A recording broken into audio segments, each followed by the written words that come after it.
Okay, so we continue. So it's the same set before, so instead of speed curve, it's speed Schwab. Copying and continuing a little more inside on that. Okay, great. Yeah, thanks a lot, Dan, for being here. So in regards to Jeff's comments, I wanted to say that I got involved in a comment to a PRL that was, it's on my website. You can go take a look at it and follow the thread around and just see for yourself. But it was an amazingly time-costly expenditure to try to clean up something that was, absolute crap. Just like complete crap. Not just like, there's a subtle thing that's not right here. It was just total junk, and ended up on the cover of PRL. And it's just like it was a mystery to me that something so profoundly stupid could be published up there. But anyway, so we can talk about that over beer another time. It's a fun story. So I was going to continue to tell you more about our back action evading measurements and how we've been developing these things along the way and problems that we've encountered. And the major problem is parametric instability. And so parametric instabilities. If you have a simple harmonic oscillator and you modulate one of the parameters of the oscillator, so the frequency. So if you modulate the frequency of the oscillator at twice the natural frequency, then you can end up with this kind of parametric amplification or de-amplification. And that's usually explained as the kind of thing you do when you're on a swing set. So you're on a swing set and you swing your legs. And somehow everyone says that, and that's convincing. It's apparent to the casual observer that somehow makes a parametric amplifier by moving your legs on a swing. I've never understood. But what I do understand is what I found in a book a long time ago was this. And I just wanted to share it because it's kind of a neat thing to remember. So suppose you have a LC oscillator. And one of the plates of the oscillator you can actually pull on and move. Okay? So this LC oscillator, the charges slosh back and forth like Steve Gerber was saying. And there's a particular phase of the oscillator where all the charge is built up on the capacitor and there's no currents flowing. Okay, so that's a particular moment in the oscillation. So at that particular moment, there's a force between the capacitor plates. Okay. So imagine that I have this capacitor, and it's at that particular moment in the oscillation, and I pull the plate apart. So I move the plate from this spot to this position here. So the voltage, if you actually look at the voltage versus time, so the voltage builds up, and the voltage when it's at maximum is when all the charge is there. And at that particular moment when there's no current flowing, the charge is built up, I pull the plate up a little bit, the charge is fixed, and the electric field is between a capacitor plate is independent of distance. So when I pull it, I actually have to work against the force between the plates. And in fact, the voltage increases. Because the distance between the plates increases, the electric field is constant, so the integral E dot dl is now increased, so the voltage increases. So when I move the plate forward, that particular moment in time, the voltage increased. The energy stored at the capacitor actually increased due to the work I was doing. So then I hold that plate up, and then I let the oscillator come back down. Now there's no charge, zero charge there, and I let the plate go back to its initial position. Okay. So here was the original voltage. But now it's going to overshoot that. So I did a little work. And then at that next negative cycle, where these charges are now flipped, capacitor plates are back to the original position, I do another cycle. I pull it up. And in fact, there's another increase in voltage. And so you can see by just pumping this thing, pulling up the plates, pulling it up when there's the voltage on the plates, and then relaxing when there's no voltage, I essentially am doing work into this LC oscillator, and the energy grows. That's a parametric amplifier. That's essentially the physics of how externally I do work and can pump up an oscillation, and I have to do it at twice the frequency of the oscillation. So if that made sense to you, there you go. That's a way to understand the swing set thing that I've never understood, how you move your legs and move. Like this, I can understand work, charges plates. Does that make sense? Okay. Okay, so that's a parametric amplifier. And if you do it at the wrong phase, if I do it 90 degrees out of phase, if I let the plates go back down at the wrong time, I can actually decrease the amplitude, and I can take work out of this LC oscillator. So depending exactly the timing of your pumping this thing, you can either increase or decrease the energy in the LC oscillator. So there you go. So if you modulate the frequency at twice the frequency of oscillation, you can either make something grow if you do it enough, or you can suck energy out. That's parametric amplification. Okay, so going back to our BAE scheme, the kind of classic BAE scheme is these kind of two-tone measurements, right? So you have your LC oscillator at high frequencies, let's say 5 gigahertz. You have your mechanical oscillator at 5 megahertz. You can pump wherever you want, but you set up your pumps so that the upconverted, on the red side, the upconversion from the mechanical motion goes into the cavity. There's a downconverted piece which is more or less irrelevant. And then on the blue side, there's a downconverted piece that goes into the cavity. And then there's this other upconverted part that's not relevant. In practice, we apply two separate microwave tones, and we carefully overlap the up and down converted tones. Now you can separate them, right? Because the up and down converted pieces are actually the mechanical motion, which might be, let's say, tens of hertz wide. The cavity is 100 kilohertz wide. So the cavity is looking like this big, broad resonance, and I can put these little mechanical sidebands wherever I want. So I can overlap them carefully, or I can pull them apart and actually have red and blue going on, but no BAE. And that's very useful, because with the two tones, I will get no net damping if I apply both tones, but I'm making a position detector, just studying the full motion if they're not, if the up and down converted pieces are not overlapped. And it's useful for actually determining if you have this kind of parametric amplifying effect going on. Okay, so that's where we were. Let me go down a few slides. Everything was looking good, right? Everything, the BAE scheme was phase sensitive. We dealt with the phase noise of our source.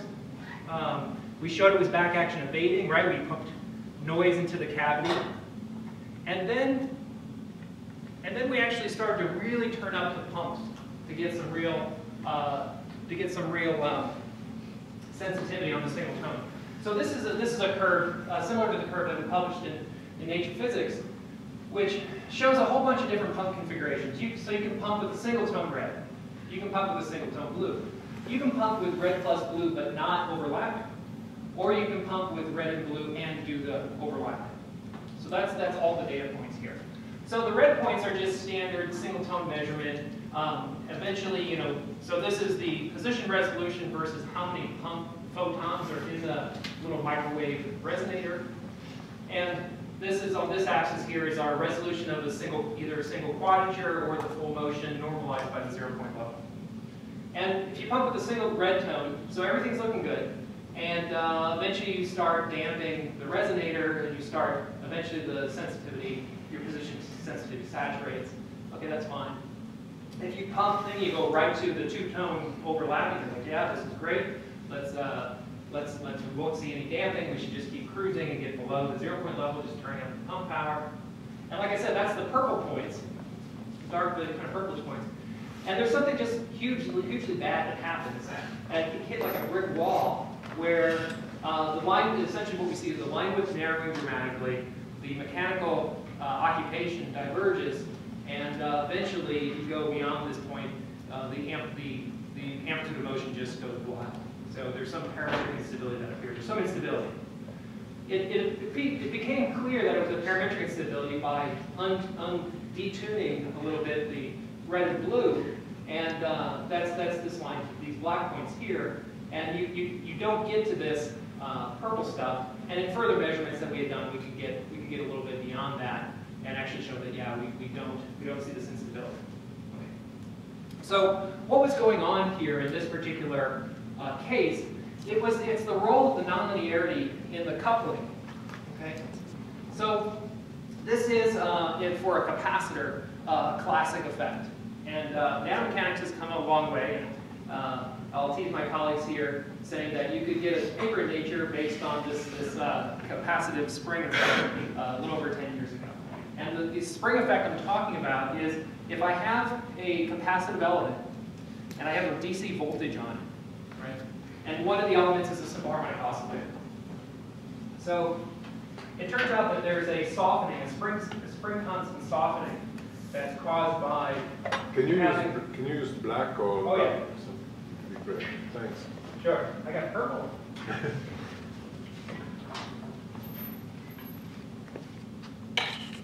Is that better? Okay, that's better. So imagine you have a simple harmonic oscillator, but then you know there's also a DC voltage on these plates.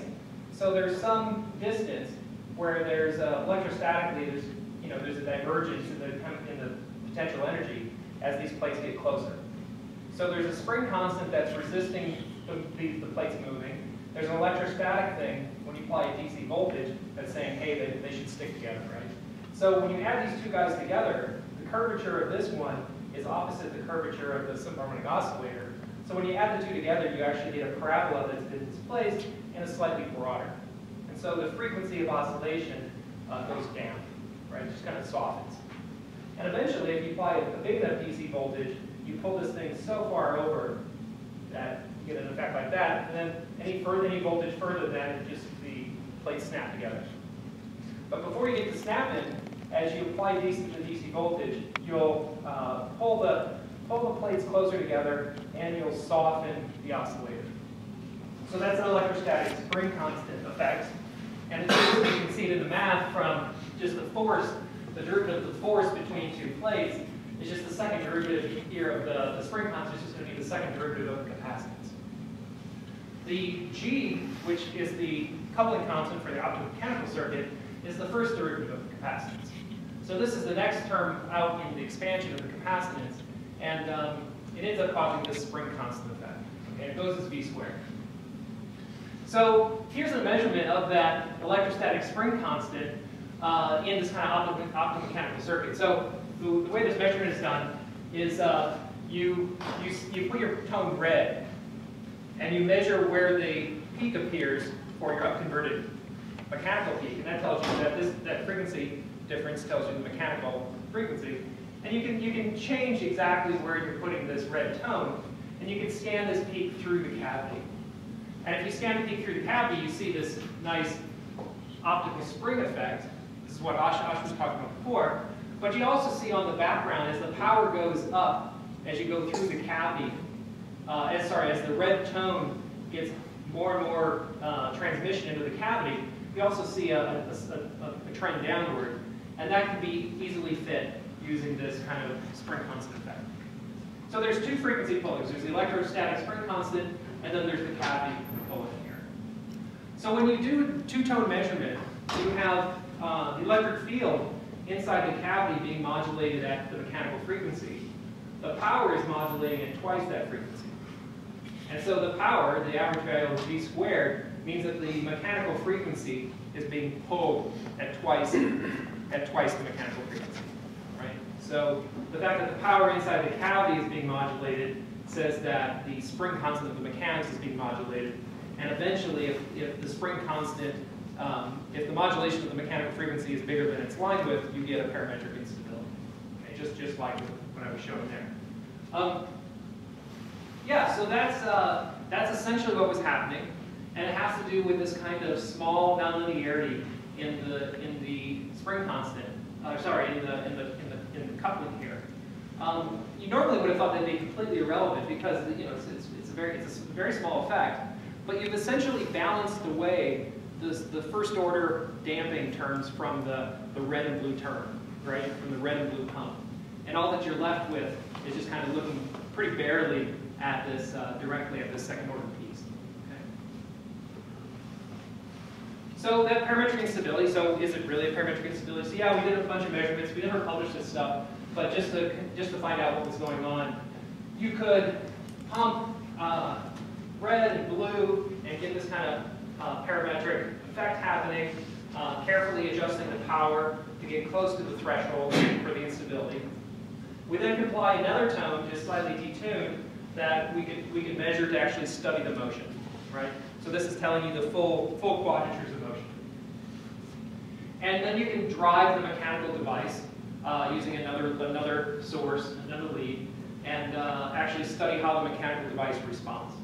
And so if you can measure the mechanical response versus the phase of the driving force relative to the phase of the beat of the two tones.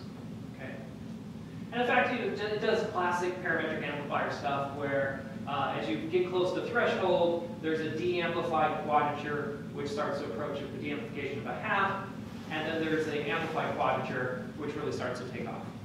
And exactly at the instability, this is a half and this gain is infinite here. Okay. So that's pretty neat. That's good. If you work through all the math, you find out that the phase angle of the parametric amplifying effect should happen at 45 degrees to the back action, to the phase of these two tones. It's kind of unfortunate because it means that there's x1 and x2 were the coordinate system for doing the BAE. I'm measuring x1, I'm not measuring x2, but your parametric instability is actually aligned 45 degrees of that, which is going to contaminate the quadrature that you're trying to do BAE back action evasion with. So it's kind of an unfortunate way that the math works out. So okay, you can see a parametric amplifying effect with driven motion. You can also see parametric amplification, de-amplification with thermal motion. This is this thermal noise squeezing. Same kind of pump tone setup. In this case, we're not driving it. We just have thermal noise. And for low pumps, if you actually study the motion of the mechanical device, you can see that it makes some cloud here. And then if you turn up your two tones, getting a parametric effect, you can amplify along one axis, and it's hard to see, but you de-amplify along the orthogonal axis of that. And that's this idea of thermal noise squeezing, where we actually reduce the fluctuations in one quadrature. When you go through the math of this parametric effect, it's an interesting thing to do. You actually show that this spring constant modulation contributes to a damping term, but it's a damping term that doesn't add noise. And the damping term can be plus or minus. So it adds to it changes the damping of the oscillator, but doesn't actually add noise to it. So that's why the thermal motion can actually be reduced along one axis there. Okay, so that's a lesson. The lesson is there are higher order terms in the coupling between the mechanical oscillator and the electrical resonator, and sometimes it appears dominant. It's a big effect. With two-tone measurement, this second order term becomes really important. All right, so that's the first parametric instability, was the role of the nonlinear coupling in the circuit. We went on, we moved to Caltech, and we started talking to our friends up at JPL, and they have amazing superconducting materials, beyond just aluminum or niobium. They have these materials, niobium titanium nitride or titanium nitride. They're building all kinds of great astrophysics detectors with it. And they show that in some of these more exotic materials, titanium nitride, you could make electrical resonators with Q's over 10 million. Okay, so we're like, this sounds good. We should try messing around with this stuff, and we should start building circuits out of this kind of material. So this was after John had shown how great the couplings you can get with planar devices, and that the dissipation, electrical dissipation, mechanical dissipation could all be low, sufficiently low in such kind of circuits. And so we were going to make a device using this advanced material in this kind of configuration, which is similar to what John, Ray Simmons, and Conrad Leonard were doing, which is, it really, this geometry and has really extended the capability of the field. So here's a device that came out of the fab. Fabrication is extremely painful, as people who do it. This took about a man-year to figure out how to do this. And it was motivated by trying to get to use this incredibly low-loss material. So this is a niobium titanium nitride plate. It's been undercut. This little dome here is suspended. It's suspended above a counter electrode. That's the little circle that's on the plate, that's on the substrate. So there's a little dome that can vibrate. So we were finally excited to get something out of the fabrication. The mechanical frequency was 10 megahertz, had reasonable Q, 120 hertz line. It wasn't great, but it was okay. The electrical resonance, so there's the capacitor, and then there's the spiral inductor, was around 7 gigahertz, and it completely stank. So the device that we had hoped was going to be this incredibly low loss device was probably the highest loss device that we ever got, and it just was miserable. So you can't really see it. I guess the red is hard to see, but it was a 600 kilohertz wide internal loss. Right? It was really terrible. But nonetheless, it was all that we had at the time, and we wanted to see how it behaved, so we played around with it. And the coupling constant is around 5 megahertz per nanometer, which I think is around a factor of 10 below where John and the folks at Jill are at, but was orders of magnitude above the wired devices that we had. So it was a big improvement for us. Okay, so there's kind of the layout of the circuit. You feed microwaves in. There's the LC resonator, and then you detect what set. Here's an example of pumping bread, and then in the cavity you see the thermal noise peak, and then as you turn up, as you change the temperature of the fridge, then that thermal noise peak just follows the fridge. So this was different than the devices that I showed you with the wires, where the wires had lots of trouble above 150 millikelvin and started having temperatures that were erratic and wouldn't thermalize with the fridge well. And like I said, our recent measurements with these kinds of domes made of aluminum, they thermalized to 9 millikelvin. So it's really a big difference from the wires. Okay, so great.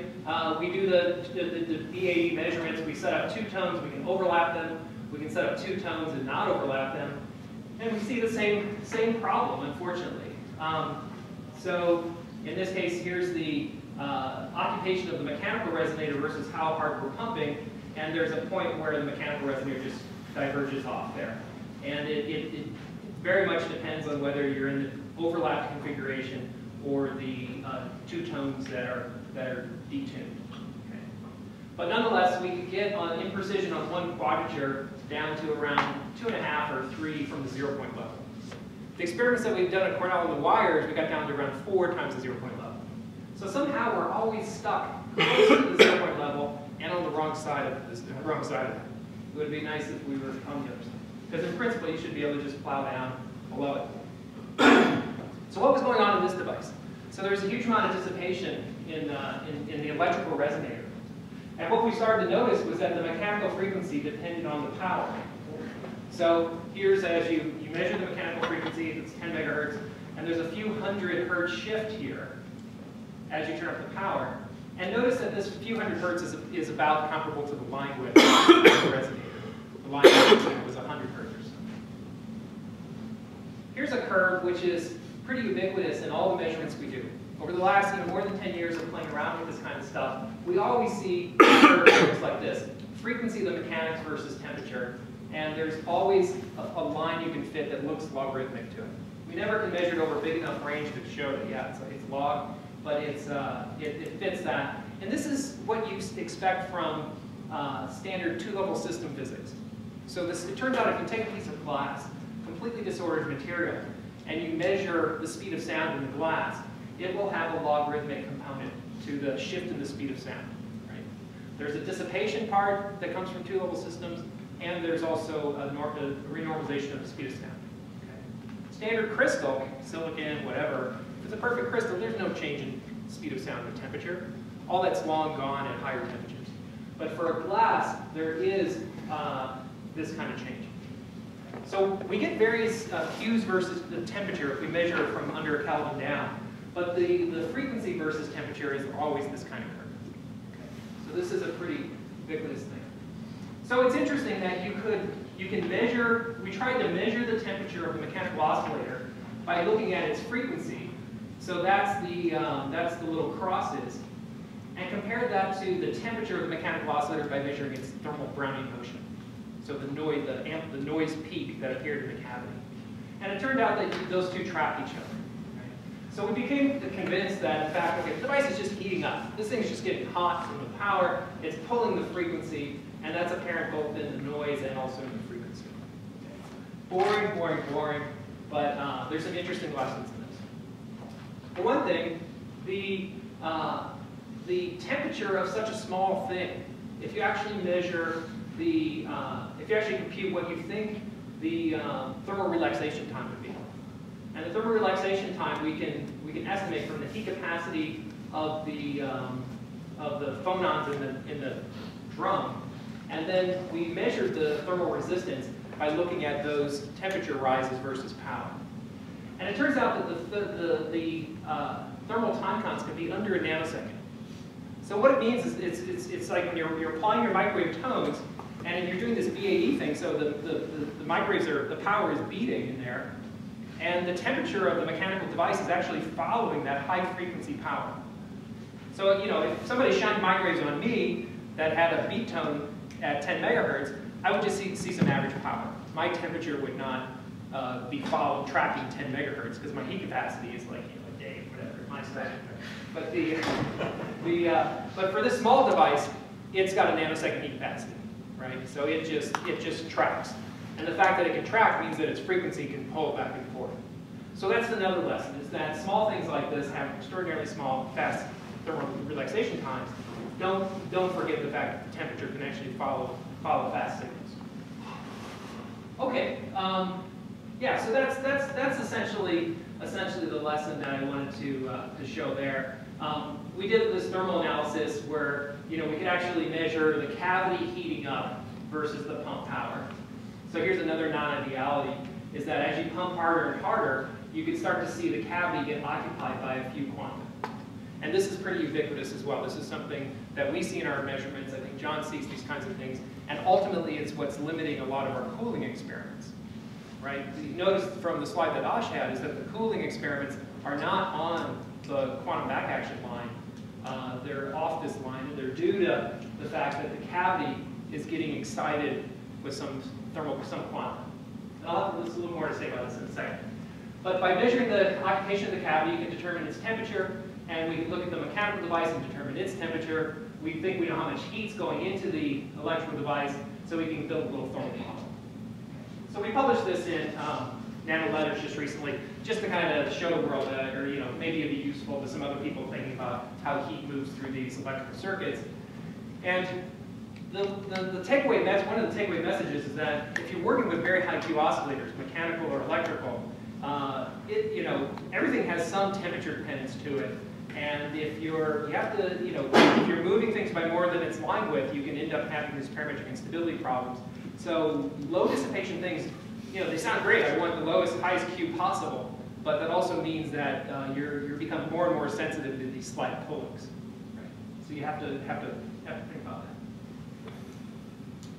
Okay, so now the role of two-level systems. I just mentioned briefly that the mechanical device has a temperature dependence, and that temperature dependence is it's a well-expected and well-measured thing. It's been measured. You know, people have been looking at two-level systems in glass since the 70s. So it's physics that's been it's well known. So let me tell you a little bit more about the two-level system and how they produce another parametric instability. So this one was through the optical spring effect. We went on to, you know, the titanium nitride was a nightmare. We went back to try to, you know, we're funded by DARPA. We meet every 6 months. We got to have some results with this stuff. So we're like, okay, we know aluminum works really well. We know silicon nitride mechanical devices work really well. Let's step back from advanced material and just see what we can get to work with something more straightforward that should satisfy our needs. And you know, in the end, we're just trying to get below the 0-point level for one quadrature. That's our goal. So we made a device that looked like this. This is the capacitor. This is the top plate. And underneath it is a silicon nitride membrane that you can just barely see. And on that membrane is a small electrode as well, so it forms a capacitor. And the mechanical motion is the silicon nitride membrane. The top plate also has modes. And so this device has many mechanical modes. Okay? So when you look at it, you don't find just one mode like a wire or whatever. you find that you can find many modes that can get converted in your cavity. It can be very useful because you can have a couple modes. The mode spacing, the mechanical mode spacing is actually narrower than the line width of the cavity, so you can have a couple modes in your cavity for a given problem. Okay, so then we make an inductor around this thing, we feed microwaves in, we detect microwaves coming out. There's kind of an edge on view showing the gap. It's about a 100 nanometer gap in there. So there you go, that's a simple device. Then the view, gap, this is aluminum, there's silicon nitride. Okay, so two-level systems. Just a tiny introduction to it. The classic work in a review paper is from Phillips here from '87, and the idea is that there's some sort of defects in the material that have maybe two positions that they can reside in, or two possible states. And so you can imagine like an energy landscape like this, where I'm here, but I could also be over here. There's some energy barrier you have to get over. There's some energy difference between the two wells. So people make wild assumptions, and it's, with this kind of model, how the distribution of these two-level systems are, and then they go and compute.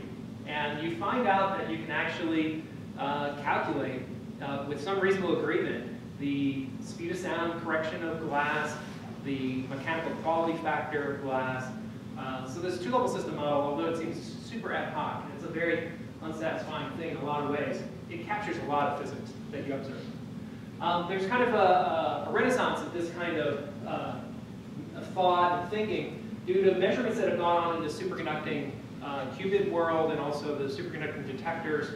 This is the guy who's a PhD student at Caltech, and he has a really great thesis which explores two-level system physics in superconducting resonators. It's where if you want one place to go take a look and see how this stuff works out, that's a good spot. Okay, so there's lots of, and Martinez and Cleveland have been looking at two-level systems as well in their systems. So here's how it appears in these kind of measurements.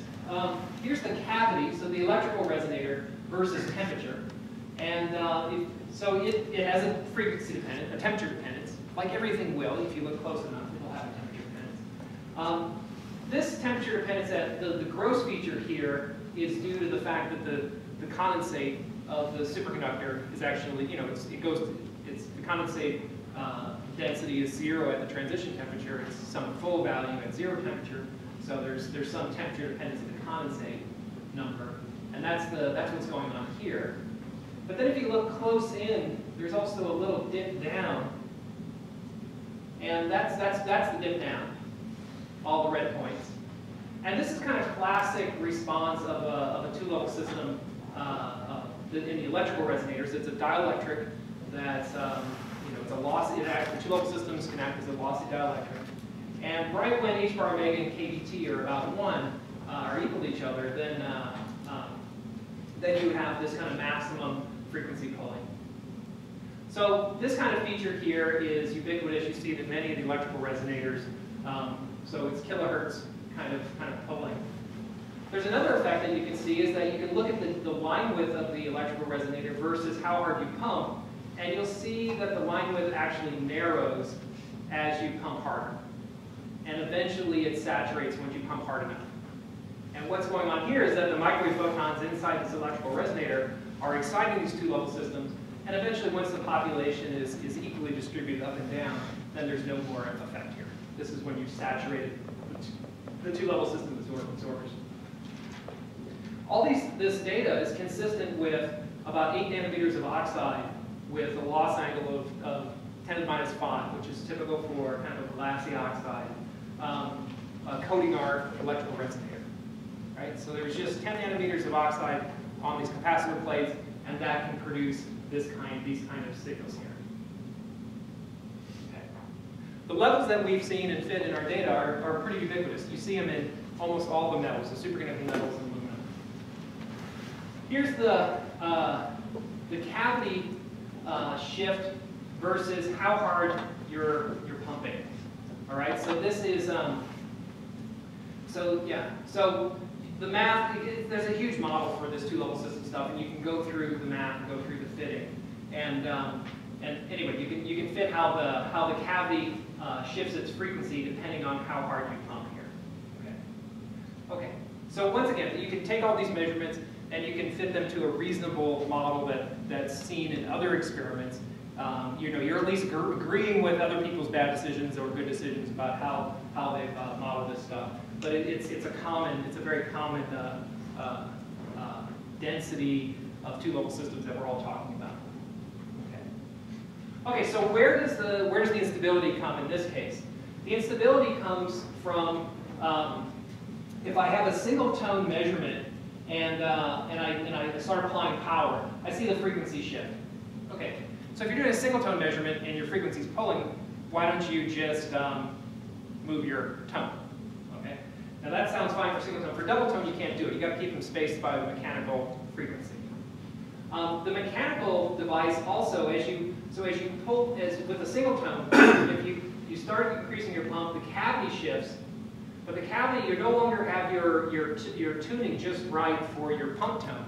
So the fact that the cavity is kind of sliding means that you're on this optical spring, and that pulls your mechanical frequency down. Right? So this is the optical spring effect for, this is the detuning, sorry the symbols got messed up. This is the detuned,